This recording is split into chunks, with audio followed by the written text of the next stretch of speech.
Di balik keindahan Gunung Gede, banyak sekali tragedi dan kisah mistis yang menyelimuti di dalamnya. Mulai dari pendaki yang diganggu makhluk tak kasat mata saat mendaki, hingga tragedi meninggalnya para pendaki di gunung ini. Menurut dari data jelajahpagi.com, sudah ada 5 korban jiwa yang meninggal di gunung ini dalam kurun waktu 10 tahun. Dan salah satunya adalah siswa sekolah menengah atas yang bernama Shizuko Rismandani.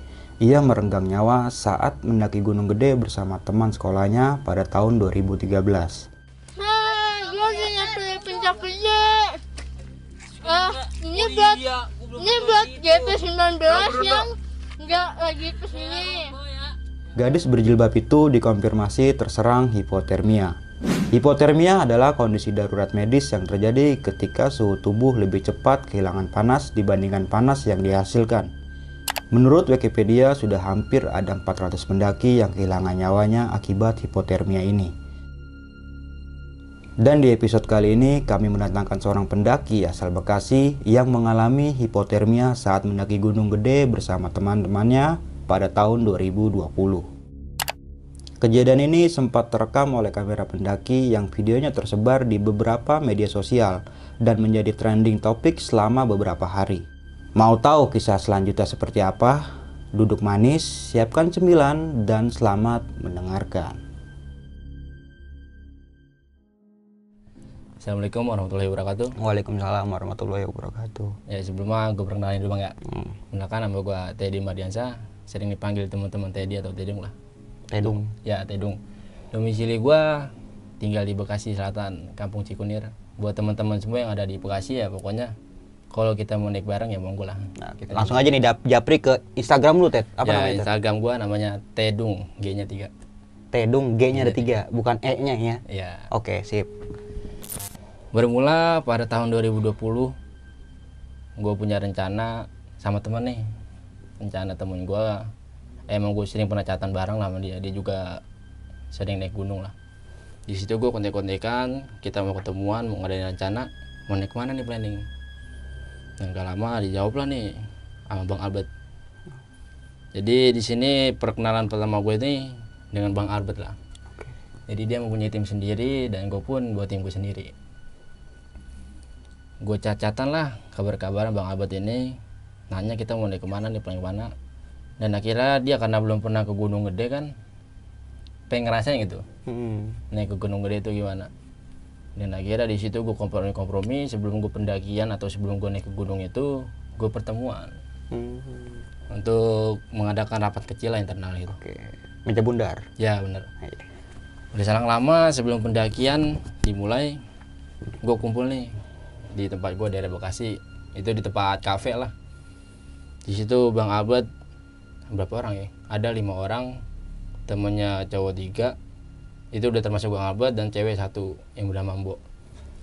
Dan akhirnya di situ gue kumpul lah di kafe itu, gue mau bahas, gue perkenalan. Di situ awal mula gue semua kenal sama tim-timnya mereka. Jadi mereka udah punya tim sendiri nih Bang Albert. Di situ gue cuma keadaan gue biasa yang sama Popok, sama Doni. Di situ gue kumpul lah, gue bahas kita plan kemana nih. Biasalah namanya kita perkenalan baru kan, kita ngobrol-ngobrol sedikit-sedikit. Terus Bang Albert ngomong lah ke yang temennya ini, yang cewek namanya Mbok. Teh, kalau kita ini bakal mau naik ke Gunung Gede. Nah di situ dia nyaranin ini gimana nih kita transitnya bagaimana, alur cerita perjalanan kita bagaimana. Di situ nggak jauh lah, maksudnya kita bahas-bahas seperti biasa pendakian biasa. Nah nggak lama Simbo inilah waktu ditanya Albert, naon teh? Kok kata gue ada yang hal berbeda. Ternyata waktu gue tempo-tempo gue lihat, awal langsung pada beda lah itu di kafe yang biasanya dingin kok jadi panas. Langsung lo ngomong bahasa Sunda. Gue di situ belum pernah ngerti lah. Nggak bisa bahasa dia apa, omongan dia bagaimana. Diajak ngobrol lah sama Albert. Ternyata di situ dia kayak nitip salam, jangan naik ke Gunung Gede. Oke. Nah di situ tanda tanya gue kenapa? Kok nggak boleh naik ke Gunung Gede? Apa ke pendakian gue ini ada sesuatu yang gue nggak tahu? Tiba-tiba dia ngomong seperti itu. Waktu itu leluhur orang Sunda dia ngomong. Dari Simbo ini? Iya dari Simbo ini, yang perempuan. Dan setelah orang Sunda itu keluar, nggak lama dia sadar. Jadi seumpama kata itu dia bisa masuk sendiri, bisa ngeluarin sendiri. Nah nggak lama orang itu sadar, berbalik lagi. Jadi Gunung Cikuray. Jadi Oke, pernah kerasukan ngerasain lagi itu gitu. ya. Di situ dia hampir 4 sampai 5 kali lah kerasukan. 4 sampai 5 kali kerasukan. Kok di sini gue udah pada ini ya apa? Aneh sama dia gitu. Kok tiba-tiba kita mau naik ke Gunung Gede ada pembahasan begini. Gue kan nggak tahu namanya dibobot atau bagaimana, cuman yang gue rasain itu emang ada yang datang. Langsung dia nyalamin, kalau naik ke Gunung Gede itu hati-hati. Di sana itu banyak ya orang-orang jorok lah, kalau kata dia ini, yang ngomong pertama orang Sunda. Di sana banyak yang sering buang sampah, ngotor-ngotorin gunung. Jadi gue nggak tahu dia yang manggil atau ini penunggu datang sendiri. Dia nyampein seperti itu. Nah berselang udah 5 kali kerasukan ini, udah gue bilang gue skip, udah selesai. Di situ gue juga gue bantu, gue tutup. Dan akhirnya setelah gue tutup, udahlah di situ kita nggak bahas-bahas kemana-mana lagi. Gue udah tahu akhirnya di sini gue yang biasa pantar gue nih Popok. Gue ngomong, Pok ini bagaimana? Kalau pendakian kita lanjut masih ada di orang. Popok kan namanya pernah ngikut jalan sama gue, emang ngerasain kayak gitu ya. Akhirnya dia nyaranin, ya kalau bisa jangan begitulah. Jangan sampai dia ini ikut pendakian kita. Kalau bisa harinya beda Ya, apa gitu ya. ibaratnya jangan ada dia, kita bisa plan yang lain. Cuman di situ gua tegesin lagi ke Bang Albert ini. Gue japri lah tadi pada pulang. Bang ini gimana? Ini mau lanjut pendakian atau gimana? Gue kalau ada yang ngikut, bukannya gue nggak mau nerima dia atau gue nggak mau naik bareng dia. Di Cuma sini pasti gua- kayak gitu ya. Iya. Udah pasti tahu resikonya nih. Udah pasti resikonya kita bawa orang baru. Di sini gue juga ngajak orang baru. Lu pun pasti ada orang baru. Gue nggak tahu bang, gue pengen lanjutin apa enggak. Soalnya dia tim gue. Ya udah gue kasih kepastian lah Bang Albert ini. Kalau lu tetap maksain lu ngajak dia, gue nggak mau nanggung resiko. Maksudnya dalam nanggung resiko itu tetap pendakian ini gue harus tanggung jawab. Karena lu buat tim sendiri, gue pun buat tim sendiri. Dan akhirnya dia ngerti lah apa percakapan gue ke dia. Sampainya lah di hari H gue berangkat pendakian seperti biasa lah. Kalau pendakian gue kan ngumpul di rumah gue nih. Jadi dia 6 orang itu naik mobil, gue 6 orang itu naik motor. Wah. Jadi pendakian gue ke Gunung Gede ini gue bagi 2 tim. Walaupun dia timnya berbeda, gue berbeda, gue di situ udah kompromi pertama. Lu pada mau naik kendaraan apa? Di situ dia naik kendaraan mobil, gue akhirnya setuju naik motor. Berselang di tanggal 4. Di tanggal 4 ini gue kumpul di rumah gue. Di situ ada kumpul lah, ada Om Pendi, Bang Albert, Tembo ini, dan ponakannya Tembo sama Reja. Nah itu timnya dia nomor 1. Dan tim gue di sini ada gue sendiri, Popok, Nabila, Omen, sama Yusniar nih orang baru nih, yang gue kenal orang dari Jakarta, sama ceweknya Omen. Di situ orang Jakarta yang cewek ini, dia mau dari sore dari sampai tempat gue. Karena emang dia ngebet kali ya mau naik gunung Dari Kajarta. dari Jakarta. Kajarta. Dari Kajarta. Oh, tenan. Yang orang Jakarta ini dia dari sore udah sampai tempat gua. Dia sendiri yang perempuan. Yang namanya Yusniar ini memang pertama kali gua kenal di Facebook bang. Gua nggak tahu yang dia pernah naik gunung atau gimana, tapi dia cerita ke gua sih belum pernah naik gunung. Jadi dia penasaran naik gunung. Akhirnya ya udah, dia kan nyari OT-OT atau pendaki bareng lah. Gue bilang kalau ngikut bareng gua ke Bekasi. Pas banget di situ gua mau naik keadaannya. Dan alhamdulillah walaupun dia mungkin baru kenal sama gua, ada rasa percaya kali. Nah, Akhirnya dia sampai ke tempat gua. Di situ gua udah kumpul berendam tim gua. Bang Albert itu sampai di tempat gue itu jam 7:30 malam lah. Di situ gua udah biasalah, gua udah packing. Kalau tim gua sendiri, tim Bang Albert pun udah packing sendiri. Dan akhirnya di situ gua sepakat gua jalan naik motor. Jadi alat gue itu gue titip lah bang ke mobil lu. Jadi biar sarannya itu gue pada santai di motor. iya, biar agak nggak terlalu ini ya. Nah, nggak terlalu capek juga gue di perjalanan. Akhirnya mobil jalan duluan nih, kan dia lewat tol kan. Gue bilang lu tunggu di Cipanas, di Bodas tuh. Agak majuan dikit. Dia sesampainya mobil itu di Cipanas sekitar jam 1 malam. Masuknya pagi lah ya. Dan gue susul itu 1:30 pagi. Karena emang gue naik nyantai, dia mungkin juga nyantai nungguin gue di sana. 1:30 gue sampai pagi, gue di situ udah bertemu sama dia. Akhirnya gue lanjut nih ke base camp. Gue base camp ini lewat Via Putri. Lewat Via Putri, biasalah. emang jalur favorit gue lah. Maksudnya emang enak lah kita bawa orang baru, maksudnya dia pengen ngerasain jalur bikin nguras tenaga, ya Putri. Ya kalau menurut orang pemula, menurutku bukan. Sampai yang gue di base camp itu gue jam setengah tiga pagi. Seperti biasa, sampai di base camp ini biasalah kita nurunin keril, kita packing ulang, sampai paginya kita istirahat, kita tidur lah di situ istirahat. Di Imam itu gue nggak ada kejadian apa-apa sih. Dan kita sepakat juga pendakian dimulai jam 7 pagi. Jam 7 pagi lah, mendung, kita udah nyiapin sarapan juga lah. Akhirnya di situ kita nyarap dulu sebelum pendakian. Dan karena ini temen gue perempuan yang namanya Yusniar, orang baru, memang dari alatnya dia ini dibilang kurang safety pun kurang safety, tapi kan di situ gue bisa ngeyakinin, lu bisa, jangan lihat kondisi lu besar kecil, yang penting yakinan kita di gunung itu ada. Penting niat ya. Benar, udah gitu. Penting niat sama duit. Iya benar. Emang kalau gue itu duit kita mesti banyak sih. Benar. Gak usah bawa logistik pun di sana udah banyak. Apalagi weekend ya. Benar, udah kayak pasar. Dan akhirnya jam 7 pagi kita sepakat nih. Seperti biasa kita sebelum naik kita berdoa, sebelum kita masuk ke pos registrasi kita berdoa, setelah berdoa lanjutlah kita ke pos registrasi. Di sini keadaan nyantai. Gue dari base camp ini kan jam 7 pagi. Nyampe pos 1 itu gue nggak ada apa-apa. Di situ masih enak lah, maksudnya ke teman gue sendiri ini yang baru, sama ceweknya Omen ini yang baru. Dia baru pertama kali pada ngerasain naik gunung, Bang. Emang awal mula sebelum pendakian ini gue ada pemikiran kok bisa nggak nih, bisa nggak nih. Di situ posisi 4 perempuan, sisanya laki-laki 12 orang itu. Dan akhirnya setelah gue ngelewatin pos 1, pos 2, nyampe nih gue di pos 3. Di pos 3 gue udah ngeliatin teman gue ini si Yusniar. Di situ kan emang badannya dia itu apa ya? Dibilang besar nggak besar, cuman yang badannya kelebihan badan. Mon. Ya. Gitu kali. Jadi dalam pendakian itu dia sekali jalan itu ngos, ngap, capek. Udah gitu kadangnya dia bawa keril, Bang. Ini yang paling gue keren ini bawa keril. Perempuan-perempuan ini bawa keril. Sampainya gue di pos 3 gue suruh istirahat lah. Itu gue di pos 3 keadaan jam 1 siang. Badak zuhur, break, kita makan dulu lah. Kita makan, setelah kelar makan, kita lanjut lagi lah.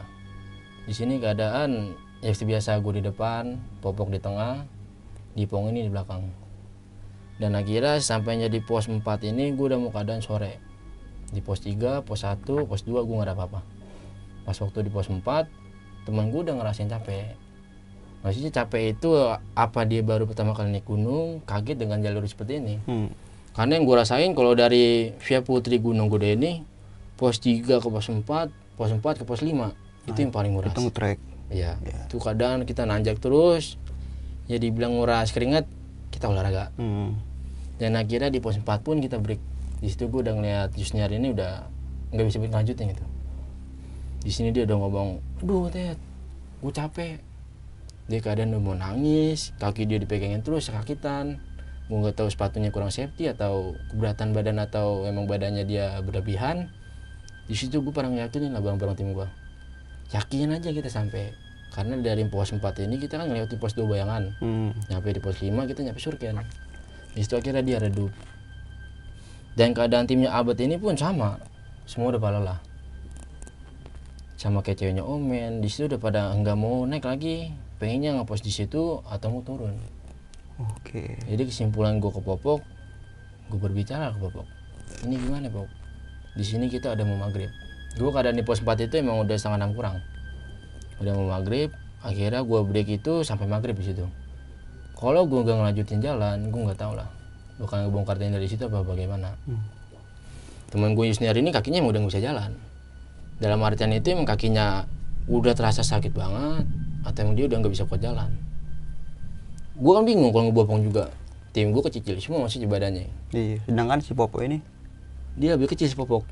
Yusniar ini ya lebih gede 2 kali lipat dari dia. Dan akhirnya di situ gue sepakat lah sama Popok nih. Gue ada pembicaraan, Pok bagaimana kita lanjut ke atas ke Surken Barat. Itu keadaan gue udah setelah azan maghrib, istirahat lumayan lama lah. Bahwasannya di sini kita kalau lama di pos 4 kita bakal ngerasain dingin. Karena udah ditimpa basah, capek juga, udah bikin kaku, malas jalan.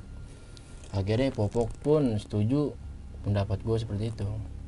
Dan di situ gue bikin tim untuk ngukut tenda duluan. Gue bagi berapa orang, gue ada si Popok, Dipong, Nabila, sama si ceweknya, ponakannya si Embo, dia dari cowok. Akhirnya di situ ponakannya Embo gue suruh bawa keril, dia suruh ngerasain bawa keril. Di situ pertama kan emang gak pada mau tuh, karena timnya dia mau udah pada capek duluan bang.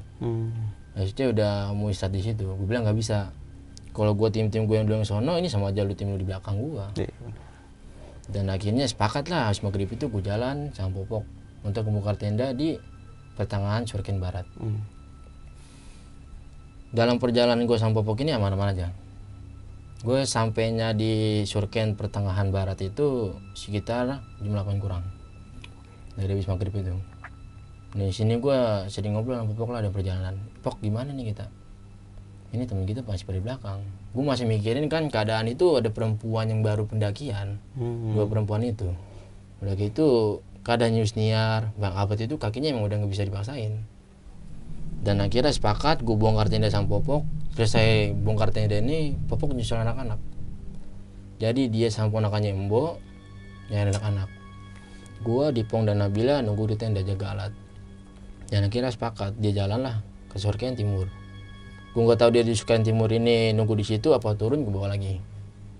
Sesampainya Popok di Surken Timur, dia di situ udah ketemu anak-anak lah. Alhamdulillah, maksudnya mereka semua ini jalan nyantai ini udah sampai di Surken Timur hampir setengah jam 9 malam. Kan gue nyampe di Surken pertengahan Barat itu jam 8 kurang. Akhirnya waktu gue pada rehat di tenda, gue di Dipong Nabila ini ada suara pintu lah ngetok-ngetok ke dalam tenda. Oh ternyata anak sampai nih jam 10 malam itu keadaan. Jadi dia dari Surken Timur itu sejam. Gak tahu emang udah pada capean kali. Di situ kan kondisi juga alat udah gue pada bawain setengah, jadi agak ringan lah untuk mereka yang di belakang. Akhirnya mereka sampai, yang baru nyampe pada gue suruh istirahat. Akhirnya di situ gue pada masak-masak lah Popok. Setelah anak-anak udah masuk tenda, mungkin pada capek kali ya, bilang semua ada tidur di situ. Keadaan gue lagi masak, ada gua, Popok, Omen, sama si Dipong nih. Gue berempat. Gue berempat di depan tenda. Gue biasa lah kan di situ ngobrol-ngobrol ngopi, kalian masak. Dan di situ keadaan gue bawa sate. Bawa sate ayam. Jadi intinya si daging. Intinya daging. Sebelum pendakian dari base camp, gue ingat pesan orang base camp nih yang gue tempatin. Karena gue ngomong kan gue bawa daging. Dan di situ orang basic ngomong, ya udah nggak apa-apa, kalau mau bakar daging atau mau goreng daging, kalau bisa dilempar ke luar tenda. Sumpama kita berbagi lah sama yang ada di situ. Di situ gue inget, akhirnya waktu anak-anak pada ngebakar sate itu di kompor, gue bilang lah, oh iya jangan lupa nih, kita kan dapat salam nih dari orang base camp, harus kita bagi. Wah di situ orang teman-teman gue udah pada, wah iya ya. Dalam artian itu apa gitu. Setelah Popok ngelemparin sate daging itu, adalah kan gue di situ bongkar 3 tenda, dilempar sama dia. Lempar, nggak lama gue ngobrol lagi. Setelah gue ngobrol, Omen nih ngedengar suara. Kruk kruk kruk kruk. Kruk kruk kruk kruk. Langsung dia ngomong, kok ada suara ya? Di situ bocah belum ada nggak yang gue di depan tenda ini. Langsung Dipong ngomong juga, lah ini ada suara ya? Ternyata Dipong sama Omen ini ngerasain apa yang dia rasain. Langsung lah di situ gue bilang, udah yuk kita masuk tenda aja. Udah entar pagi sate udah ada yang makan kali. Udah di situ gue pada istirahat lah tuh akhirnya. Di situ gue summit ini jam 7 pagi bang. Gue pada kesiangan akhirnya. Yang seharusnya jam 6 pagi gue summit ke Puncak Gede, karena emang gue ngeliat kondisi teman-teman semua ini pada udah lelah ya. Akhirnya kita jam 7. Gue jam setengah 7 udah pada bikin sarapan. Akhirnya mereka bangun, kita makan dulu sebelum summit. Dan di sini keadaan semua pada summit. Hanya satu orang tertinggal, itu Tembo. Tembo ngomong, udah kali ini pada summit, saya pengen ngopi aja di sini.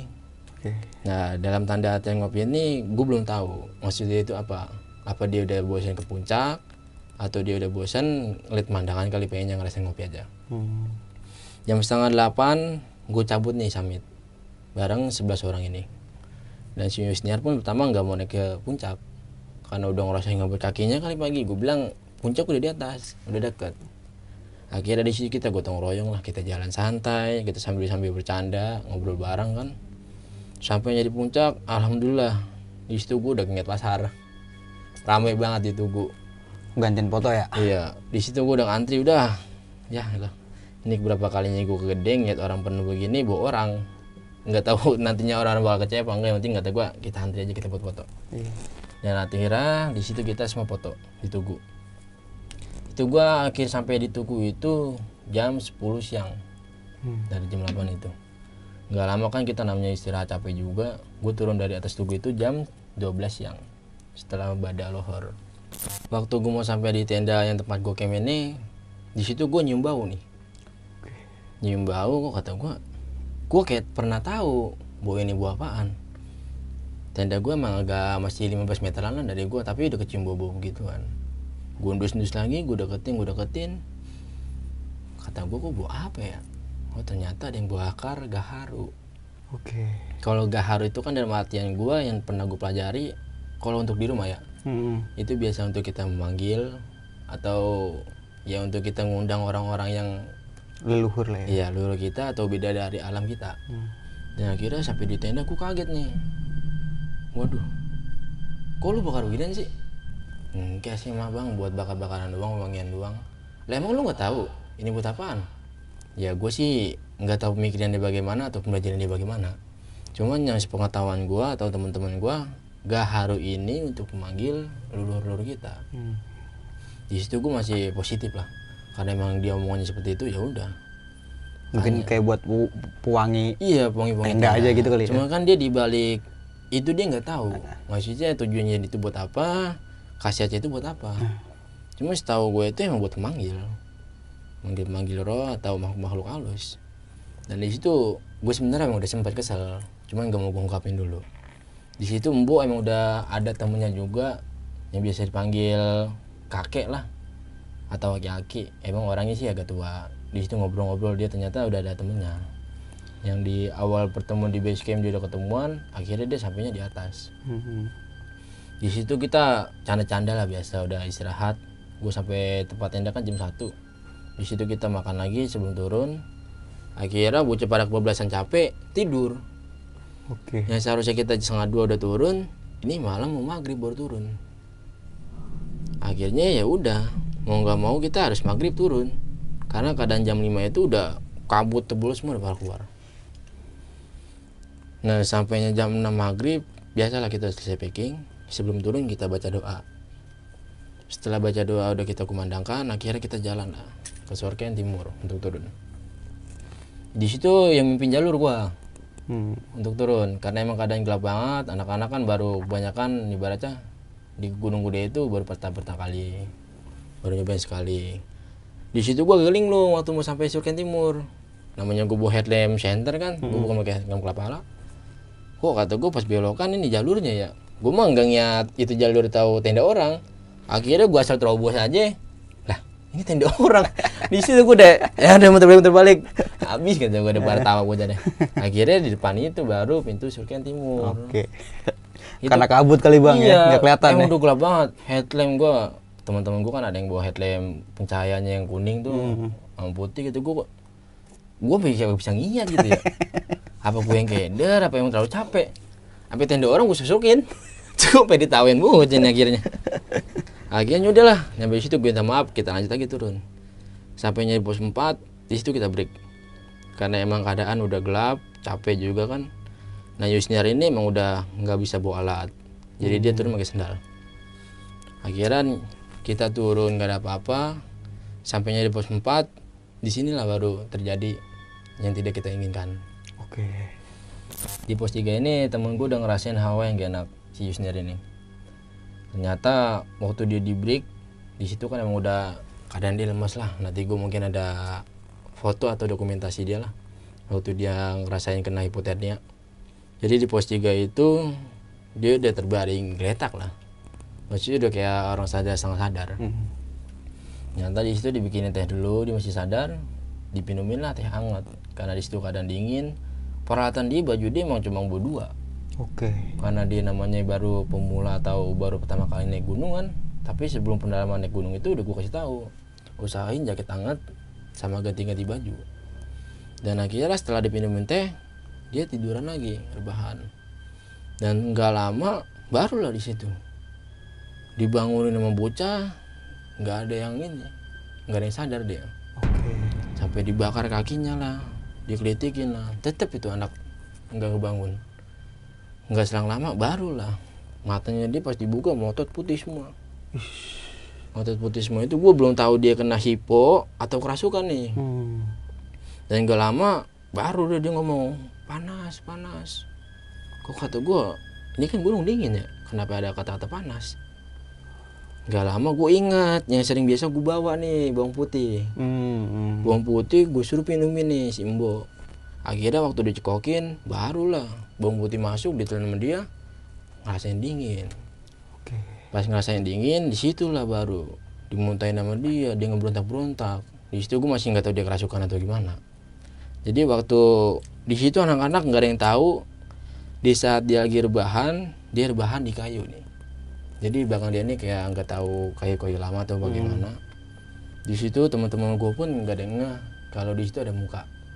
Oke. Sebelum lanjut ke cerita, untuk kalian yang ingin menjadi narasumber di besok pagi dan mempunyai cerita horor dalam pendakian, kalian bisa kirim cerita kalian ke Instagram official besokpagi.idv atau melalui email besokpagi.ch@gmail.com. Dan menjelang lama adalah nih orang dari Bogor, dia bareng kayak orang Jakarta, ada 7 orang. Dan di situ dia nyamperin teman gue, nanya kenapa. Akhirnya di situ gue bercerita, dan ternyata mereka sama. Oke. Ngalamin hal seperti itu. Dan temen cowoknya ini ngomong lah, sama bang, teman saya dia 2 perempuan ini dari pertama naik sampai mau turun ini diikutin. Dan tanya itu diikutin apa bang? Nah diikutin kayak perempuan, kuntilanak, pocong, sama genderuwo. Ternyata yang dilihat Yusniar itu sama. Oke. Waktu orang Jakarta ngomong seperti itu, Yusniar teriak. Ditanya, kamu kenapa? Saya dari bawah dilihat kuntilanak.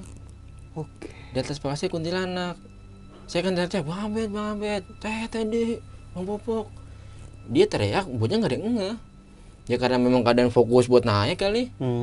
Dia teriak dari keadaan sore itu sebelum dia ngerasain kakinya sakit. Oke. Jadi di atas kepala dia ini kuntilanak, ada pocong. Makanya kata gua, kok bisa begini nih anaknya. Dan di situ pun terus lah. Akhirnya waktu Yusnya ngomong gitu, yang orang Jakarta ini kesurupan, yang perempuan. Di situ dia ngeberontak-berontak, ya udahlah, mau nggak mau udah, maksudnya kita netralisirin. Di situ ternyata waktu gua azanin, pas Yusniar ngomong kuntilanak, perempuan itu kesurupan, di situ gua azanin lah. Gua nggak azanin, gak terlalu kenceng, yang penting ada suara gua ucapin azan. Ternyata waktu azan itu udah kelar, semua alhamdulillah baik, semua normal keadaan kembali. Nah akhirnya di situ gue bareng lah nih, turun bareng abang Jakarta Bogor itu. Orang Bogor Jakarta, orang Bogor ada yang ngeliat juga.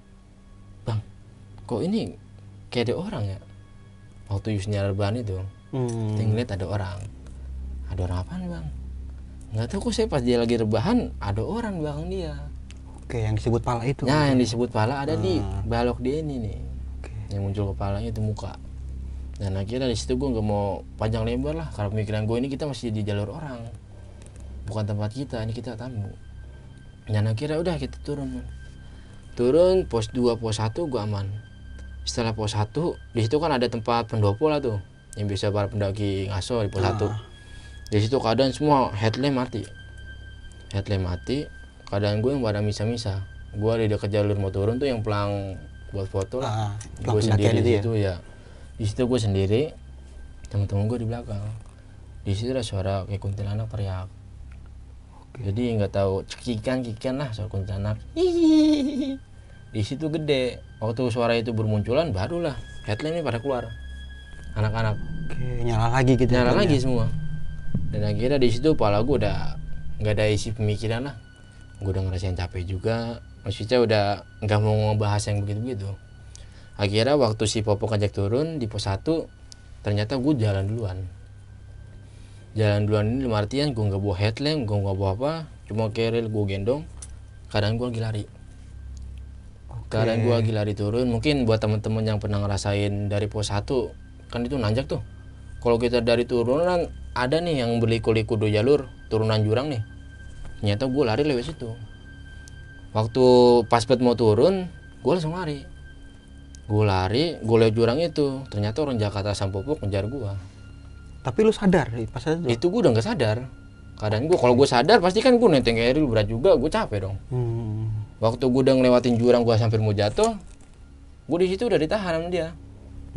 Yang penting Popok sama orang Jakarta ini ngejar gue sampai bawah ini nggak dapat. Jadi ya waktu gue ngelewatin jalur turunan itu, gue udah diberhentiin, gue dari situ udah keadaan pingsan. Waktu gue keadaan pingsan kan yang lain masih belakang. Dan akhirnya semua rombongan ngeliatlah ular besar ada di pohon tanpa kepala. Jadi bukan beberapa orang, dari Nabila, Yusniar, Bang Albert sama Eja pun sama ngeliat. Sampai waktu dia ngelewatin yang gue bilang 2 jalur ini waktu jurang, dia sampai pada nyenterin ke pohon. Ularnya kemana? Jadi waktu keadaan gue nggak sadar itu, dikejar Popok sama yang orang Jakarta, anak-anak nyusul. Ternyata ada ular lagi jalan tanpa kepala. Di situ bocah udah pada merinding.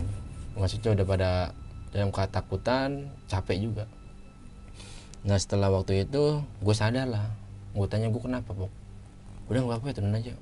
Popok kan nggak mau ngelanjutin omongan di situ karena kita masih ada di daerah dia. Dan akhirnya yaudah ya capek. Lah di situ kadang gue nggak ngerasa capek, nggak ngerasa ngos. Kan kalau kita naik gunung turun kita lari nih, kita pasti bakal ngerasain capek. Di situ gue biasa-biasa aja. Cuman yang lihat di Dipong itu di belakang gue ada orang gede nunggangin gue, kayak seperti mau ngejorokin, cuman nggak bisa. Cuman di situ gue masih tanda tanya, kenapa orang bisa gede itu nembok di gue sampai keadaan gue bisa keadaan lari. Lanjutlah, setelah gue udah sadar, akhirnya anak-anak gue suruh jalan duluan. Jadi di sini keadaan gua Popok sama yang orang Jakarta nolongin gua nih, yang ngejar gue itu. Di situ dia ngomong, kenapa bang? Nggak apa-apa bang, pikiran gua lagi kosong aja nih. Gua nggak tahu lagi ngerasain apa. Cuma dia sih ngomong juga, yang dilihat di Pong itu sama penglihatan dia.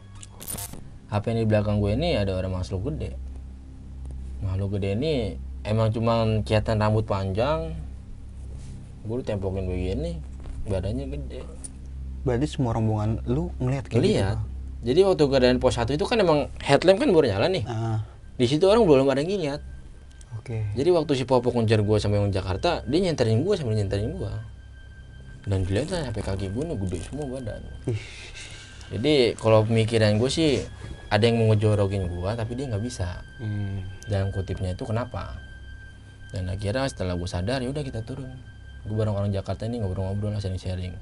Karena dia juga ngalamin yang perempuan dia itu kesurupan temennya, akhirnya gue suruh jalan bareng gue. Sampainya gue di tempat pos sampah lah tuh, yang kita tempat pembuangan sampah. Di situ gue ngaso dulu. Gue orang Jakarta Popok ngaso sama Bang Albert. Karena di posisi belakang itu masih ada Bang Albert, Om Pendi, sama si Eja. Setelah Eja sampai, Bang Albert lah nyampe sama Om Pendi. Nah dia akhirnya paling belakang lah. Gue pamit duluan kan karena gue istirahat udah duluan nih. Ini pos sampah.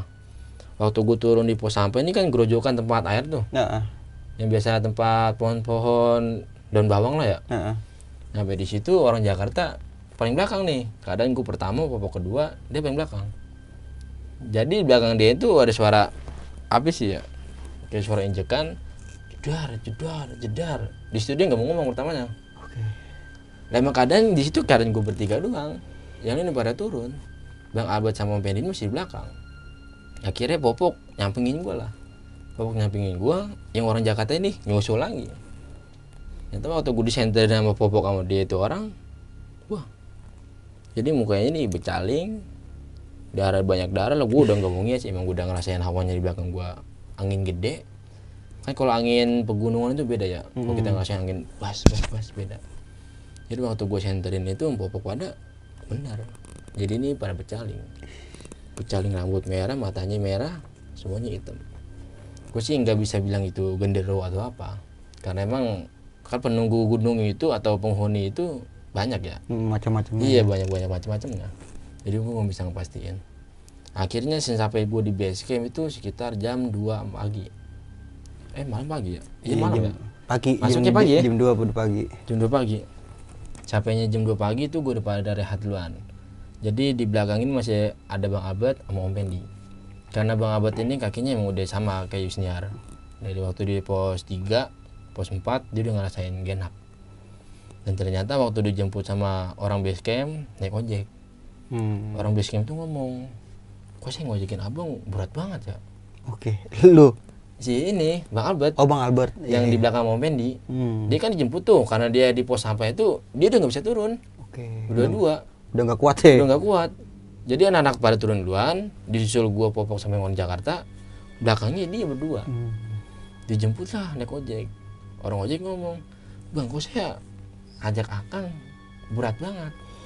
Keadaan kalau Bang Albert sama Om Pendi ini ya badannya sih normal. Maksudnya nggak kayak Yusniar ini. Di 50-an lah ya. Ya ada segitu. Udah nggak bawa apa-apa dia juga. Carling nggak bawa apa nggak bawa. Cuman keadaan itu berat. Yang dia ojekin itu berat. Akhirnya Albert sampai sama Om Pendi, break lah kita istirahat di base camp. Itu keadaan dia nyampe udah setengah 3 pagi. Di situ gue ngobrol Bang Albert. Ini lo mau cabut jam berapa ya dari base camp? Kan kalau dia mah naik mobil ya nggak tahu dia terburu-buru karena ada pekerjaan atau yang lain kan. Akhirnya dia ngomong jam 7 pagi mau pulang duluan. Dan akhirnya gue pulang santai karena gue naik motor. Dan ceweknya Omen ini sampai di base camp juga udah nangis. Dalam arti nangis itu ya kakinya udah pada capek. Pertama kali ngasain gunung, gue nggak tahu di situ dia bakalan kapok atau ketagihan. Yang pasti sih waktu gue evaluasi dia pada ketagihan. Alhamdulillah. Di situ gue sepakat bahwa asalnya Bang Albert sama tim mau turun duluan. Mau pulang duluan ke Bekasi. Gue mau nyantai jalan jam siangan lah daripada dia duluan. Istirahat sampainya si Yusnya di base camp, dia udah ngejoprak lah. Gue udah mesenin teh, minum anget sampai dia tidur. Gue kata udah kayak paus bantal kan. Nyampe base camp kayak dilemparin, sepatu lemparin. Gelepak aja gitu. Gelepak kan. Dari situ kan pada kaget. Gue ngiranya di pingsan kali bagaimana ya. Waktu gue bangunin, Dut bangun Dut. Kan gue ngomong gedean Dut. Yang badannya gedean dia kan daripada gue. Dut bangun Dut. Lah kok anak gak bangun ya. Udah pikir gue positifnya capek kali ya. Akhirnya sampai pagi bangun nanyain, dia kan mesen teh tuh sebelum tidur joprak. Nanyain, teh gue kemana ya? Wah bodo amat teh lu gue di sini pada anget, dingin kali sekarang mah. Tawa gue sialan kata gue lu. Jadi emang naik sama dia orang ini ada lucunya lah, banyak lah yang gue dapet. Sampainya dia pada bangun jam 6:30 lah, itu udah pagi keadaan. Di situ gue mau ngadain briefing, maksudnya sedikit evaluasi dalam pendakian ini. Karena apa yang gue rasain sebelum pendakian sampai turun di base camp ini kok kayak ada sebuah kejanggalan. Maksudnya berbeda apa yang udah pernah gue alami kayak dari Gunung Sumbing, Gunung Cermai. Ini lebih, menurut gue lebih parah. Bahwasanya pendakian gue ke Gunung Gede yang kelima kali ini kok paling begini ya.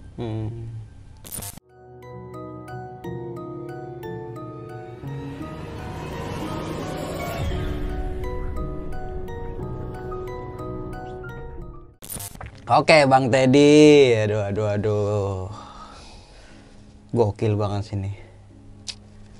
Alhamdulillah Bang. Tapi lu pas turun ini nggak terjadi apa-apa kan? Maksudnya sampai rumah itu selamat semuanya gitu? Alhamdulillah. Nggak ada yang ngikutin sampai rumah apa gimana gitu Nggak kan? ada. Cuman terakhir itu di base camp sampai di rumah gue itu yang pembahasan ulang lagi. Itu mau pembahasan itu ini. Nah pas waktu di base camp itu kan lu sempet pembahasannya sama si Mbo ini. Iya. Yang perempuan ini. Dan dia langsung krek, udah nggak sadar gitu. Udah nggak sadar. Emang dalam arti itu waktu dia ke Cikure sama begini. Jadi waktu kadang ngumpul dia nggak tahu. Berarti sebelum pendakian ini lu udah pernah sempet ngelakuin pendakian juga sama si Mbo ini ke Cikuray? Kalau itu gue nggak ikut. Gue cuma dengar ceritanya si Albert ini. Oke. Jadi sebelum dia naik sama gue, dia cerita ada orang begini-begini, dia bisa begini, bisa masukin, bisa ngeluarin sendiri. Di situ kan gue namanya belum ketemu orang langsung. Tapi lu percaya nggak sih kalau emang yang dimasukin itu leluhurnya dia? Kalau gue anggap sih itu enggak. Bahwasanya ngapain gitu?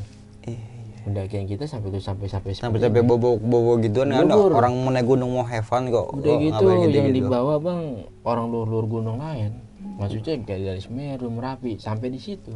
Lah, Dan Martin kata gue kan ajaran lu tuh di mana. Dan misalnya kata darah daging lu tuh emang sampai mana bisa ke sono-sono.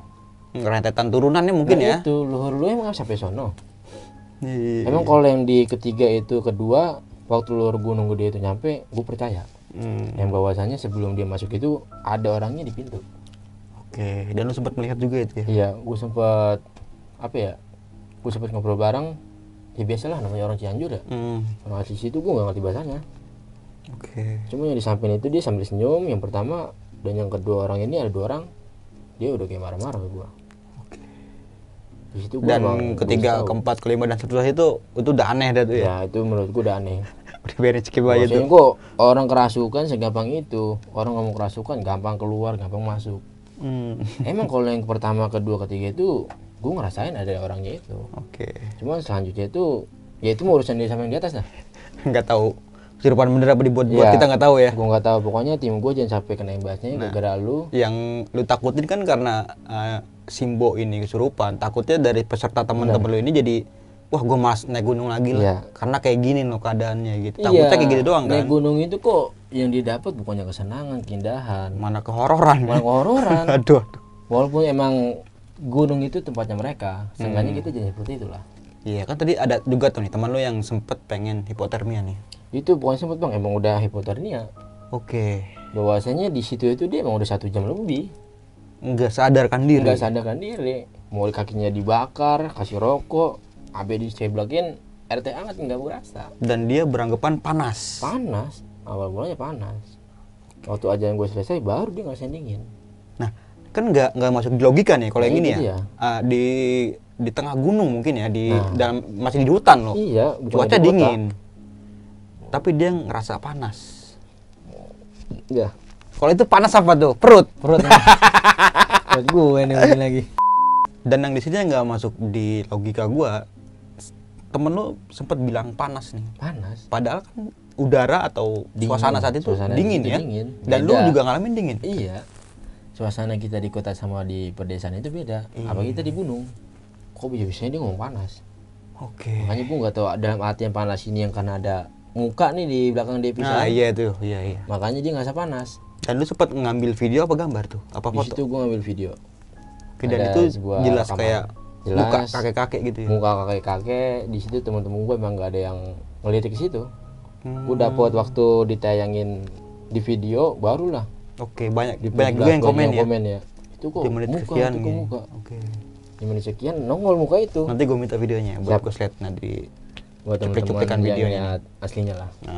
Nah, sama satu lagi nih, Ted. Kan lu sempet turun gitu, lu gak sadarkan diri tuh di pos 1 ya. Gua satu. Dan teman-teman lu ini ngeliat lu lari turun ke bawah. Niat gue lari. Emang yang ngejar gue itu ada orang Jakarta sama Popok, Dipong. Dipong ngejar gue pertama, emang posisi Dipong ini belakang gue. Waktu gue diri, gue langsung lari, udah. Dipong ngejar gue nggak kena. Tapi itu viewer gak sadar itu. Kalau view gue sadar, boleh tanya teman-teman dah. Ngerasain lari turun keadaan malam, Iya. keadaan gelap. Susah dong. Kenapa bisa gue lancar seperti itu? Gue nggak ngerasa capek. Oke. Di situ emang pas Popok ngeliat gue mau ke Jakarta, mata gue semua udah putih. Udah penglihatan gue kayak bukan beginilah, bukan orang sadar. Dan teman-teman lu ngeliat ada yang ngelendokin lu dari belakang. Ada yang ngelendotin gue 2 orang. Yang pertama badannya gede yang kayak mau jorokin gue begitu, gue sambil diginiin. Yang satu lagi itu gue nggak tahu penolong gue atau bagaimana, gue nggak ngerti. Mungkin kayak ada pertahanan Iya. gitu dari Dan segi yang ini. terakhir waktu di saat gue turun itu bebarengan ular tanpa kepala. Nah, Ular ini yang gue mau tanya nih, ular tanpa kepala nih. Iya. Dan itu yang lihat bukan cuma satu orang gue ya? doang, tim Abad ngeliat semua, tim gue pun hampir ngeliat semua. Oke. Jadi waktu gue turun yang lewat curam ini, ular itu ngelewat. Oke. Ada segede pohon kelapa lah. Itu tanpa kepala, pas waktu mereka centerin nggak ada. Jadi orang Bogor barang gue itu sama ngeliat. Oke, ada rombongan dari Bogor juga yang lihat juga ya berarti? Iya ya? itu, yang orang Bogor waktu temen gue kena hipo yang dia ceritain. Dan temannya juga kesurupan juga? Kesurupan juga. Iya, iya. Dia ngeliat juga, Oke, ular tanpa kepala. Tanpa Gokil kepala. banget. Dan ukurannya juga lumayan gede. lumayan gede bang. Wah, itu sih bukan. Ya, Makanya gua- mungkin ada sedikit cuplikan lah nanti di video yang temen gue waktu hipotermia, waktu gue di pos 1 gue nggak ngambil video karena emang cuacanya gelap. Dan lu tadi kan sempat bilang lu udah 5 kali ke Gunung Gede ya? Ya, Dan pendakian itu terlama terlama. gua. Itu pendakian terlama gua dan terjangkal yang pernah gue rasain. Oke, biasanya kan paling lu trek pagi sore udah sampai Surken ya, udah Iya, enak kayak udah batas leha-leha paling lah lama gitu gue sampai Surken itu ya sebelum misa. Gue udah leha-leha. Iya, dan di ini dalam tenda. Dan ini jam Ini 10 baru buka jam tenda. 10 malam ini ya baru masuk tenda. Ya untungnya aja, maksudnya gue sama Popok udah mulai transit duluan, buka tenda. Iya, iya, iya. Kemungkinan kalau gue nggak ambil tenda atau nggak ngambil jalan seperti itu, gue nggak tahu. Itu bakalan lu tidur di bivak, kita bikin bivak, atau cuma hanya di plesit. Karena keadaan udah dingin, jam segitu. Nah, sama satu lagi teman lu si Yusniar ini kan perdana juga nih. Iya, benar. Dan itu mungkin pendakian pertamanya nih, yang mungkin berkesan nih buat dia ya. Benar, itu pendakian paling terkesan buat dia. Setelah dia turun, setelah dia pulang dari Mogwa, dia curhat itu semua. Dia menceritakan semua apa ya, yang dia lihat. apa yang dia lihat, apa yang dirasakan. Intinya yang diambil dari kebaikan dia itu dia ketagihan naik gunung. Oke. Bahwasannya di sono gue yakinin lu di atas puncak lu dapat view seperti ini. Dan alhamdulillah ya seperti itu. Sampai sekarang dia masih sering naik gunung nih berarti. Alhamdulillah. Dan sekarang dia punya suami lah, berkat gue yang kenalin. Dari gunung itu mungkin. Iya, dari gunung itu. Dan jadi buat Yusniar tadi ya, mungkin buat dia Yusniar. mau berbagi pengalaman pendakiannya nih di sini nih, boleh nih. Boleh bang, nanti gundang. Untung aja nih. Bini nyateng. Bini nyateng. Sekarang jadi bini nyateng dia. Makanya gak jauh Iya, nyateng iya, gue iya, kenalin waktu gue mau ke rumah Albert waktu acara tahlilan nyokap. Jadi jodoh gitu ya, keren aja, keren. Alhamdulillah, makanya kata gue, Alhamdulillah. wah kacau loh, gue jadi biang jodoh nih. Oke nih tadi, thank you banget nih. Nanti kalau ganti gampang deh kalau siapa yang mau nanti Siap. kontak aja nanti. Iya. Bini lu tuh buat cerita di sini. Gitu. Yang gue pengen dia ceritain dia pendakian yang gini nih, yang di Gunung Gede. Ini rasain nama dia. Iya benar. Oke. Nah tadi thank you banget nih lu udah mau berbagi pengalaman pendakian lu nih, di tahun 2020. Sebelum kita mengakhiri video kali ini, punya pesan-pesan nggak nih buat teman-teman semua, Ted? Buat pesan-pesan semua, apa ya? Mungkin kalau yang pendakian ya bang ya, yang utama kekompakan tim lah. Oke, benar-benar. Yang pertama kompakan tim, bahwasanya mau temen kita dibilang pemula atau baru pertama kali naik gunung, jangan pernah lu tinggalin sama sekali. Kalau bisa kita tetap bareng, keadaan apapun, ya karena teman kita itu adalah penolong kita sendiri. Benar, naik bareng, turun juga harus Benar. bareng sih kalau menurut gue gitu. Memang benar, tujuan kita itu adalah puncak. Bahwasanya tujuan kita puncak, tapi tujuan utama kita pulang kembali dengan selamat, berkumpul dengan keluarga. Benar banget nih. Dan sedikit sini gue mau menambahkan ya, dan melakukan pendakian dengan orang yang berpengalaman pastinya. Benar, Bang. Dan juga safety dalam melakukan pendakian nih. Yap. Dari mulai alat, seragam apa gimana, untuk menghindari hal-hal yang kita tidak inginkan tadi Benar. gitu ya. Karena banyak kejadian ya seperti itulah. Kayak kepleset di jalur kan, kita nggak tahu apa gimana ya kan. Tapi Ya kebanyakan gejala hipotermia bang, yang pernah gue lihat. itu dia tuh. Kita harus siap mental, siap tenaga juga kalau kayak gitu. Mungkin itu aja nih dari gua, Bang Mange dan juga Bang Teddy ya. Siap bang. Oke, gua pamit undur diri, sampai jumpa di video selanjutnya. Wassalamualaikum warahmatullahi wabarakatuh.